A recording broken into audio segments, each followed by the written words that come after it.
नमस्कार मंडळी, श्री स्वामी समर्थ। उद्या 12 नोव्हेंबर बुधवारच्या दिवशी आपण कालभैरव जयंती साजरी करणार आहोत।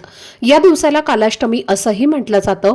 या दिवशी भगवान शिवानी आपल्या उग्र आणि शक्तिशाली रूपात म्हणजेच कालभैरवांच्या रूपात अवतार घेतला होता, म्हणून हा दिवस कालभैरव जयंती म्हणून साजरा केला जातो। असं म्हटलं जातं की या दिवशी भगवान महादेव स्वतः कालभैरवांच्या रूपात पृथ्वीवर येतात आणि आपल्या भक्तांना आशीर्वाद देतात। कालभैरव हे न्यायाचे देवता मानले गेले आहेत आणि त्यांच्या कृपेने भक्तांच्या जीवनातील सर्व दुःख, संकट, अडचणी, करणी बाधा आणि शत्रूंचा त्रास हा दूर होतो। या विशेष दिवशी उपाय केल्यामुळे अतिशय प्रभावी ठरतात।